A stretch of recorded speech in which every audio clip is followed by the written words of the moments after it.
اللي قبلنا قالوا ايه؟ اوعد وما تامنش، حرص وما تخونش. طيب اسمحوا لي ان انا اقول لكم الاول انا مين. اسمع اخلاق رئيسك.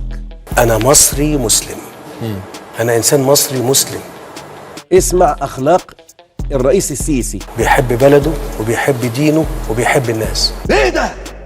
ايه كل ده؟ كل التنكر ده ملوش لازمه. طيب هنا هيبقى السؤال مهم قوي. انت بتنام كم ساعه يا ريس؟ انت بتقوم ازاي الساعه 5؟ اقسم بالله انا شفت الرئيس في اخر كلمه لقيته خاسس، قلت بس الراجل ده بنمش. انا لا يبقيني ساهر الا بلدي مصر. فخامه الرئيس ما بينامش. انا بعتقد انه لا ينام. لا ينام كما قال الأستاذ هيكل، ساعتين. واضح. بيقول لي والله ما بينام تقريبا. انا عايش نايم صاحي بيها. نايم صاحي. يعني طب هو طبيعته كده، ما بقولش انه يعني، بس هو طبيعته كده يعني. كان معروف في العيلة كلها ان هو ليه طبيعة خاصة. وعندنا رئيس يعني ما بينامش الليل اسمه الرئيس عبد الفتاح السيسي. هو ليه الرئيس وسط كل المهام والارهاق اللي بيعيشه ده ما بينامش وخايف على اولاده، ما بينامش على انه قدام ولاده ولا يمكن يقبل ابدا ابدا. يبقى مطلوب منه يبقى وزير اعلام، وفي مرات وزير ثقافه، وفي مرات ليه؟ واحد شايل مصر على كتفه، حرام عليكم ارحموه. يا سلام. وسطوا التنى. يا ابن الرقاصه. ما بقولكوش ما تناموش، بس اشتغلوا، نشتغل، نحاول، اللي عنده فرصه يشتغل. وانا قلت الكلمه دي قبل كده، لما تزعل وتحس انك انت مظلوم اشتغل اكتر، مش تخاصم، ما تخاصمش نفسك. ليش يا معلم؟ بس عادي بقى كله بالحب. انما هو شغال على طول، حتى وهو نايم مخه شغال وجدانه شغال وشغلته كده. هو الوحيد اللي شغال في البلد وكله عمال يلعب من تحته. ليه؟ طبعا زي البعض. بلبوس يا فندم ارجوك، البلبوس يا فندم هنا على القهوه ما هيصدقوا، ما تشرديش. السيد رئيس الجمهوريه وانا بقول اهو اللي طبطب على الشعب. لم يجد من يحنو عليه او يرفق به. هو الحنيه طبطبه؟ لا، الحنيه ده عمل ايه؟ طبطب على الشعب. السيسي زبدة العالم، كريمة العالم. تخيل هو فلامنك بس بيتكلم صح، حدق كلامه مظبوط. يعني كريمة العالم في عالم الأموال.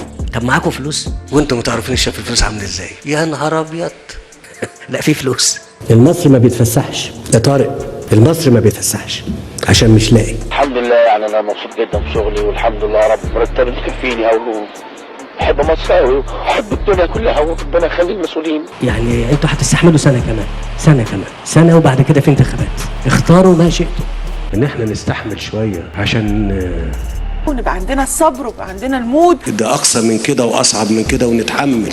انا مش هقول ان احنا لازم نستحمل، بس احنا لازم نستحمل. وكل ما هنستحمل اكتر كل ما هنطلع قدام اكتر. ابويا زمان قال لي حكمه، قال لي لما الدنيا تغيم ويزيد السحاب بنقلع الصيفي وننزل الشتوي من الدولاب. والله العظيم طول ما انتوا صابرين. انا نفسي ابقى زي السيسي. يقول لي السيسي هو انا قلبك في السيسي، يقول انا نفسي ابقى زي السيسي. ما حد هيسبقكم. استحملوا واحنا عارفين ودي ضريبه ولازم نتحمل ومصر هتبقى احسن. انا برضه ابويا الله يرحمه قال لي حكمه زمان. قال لك ايه؟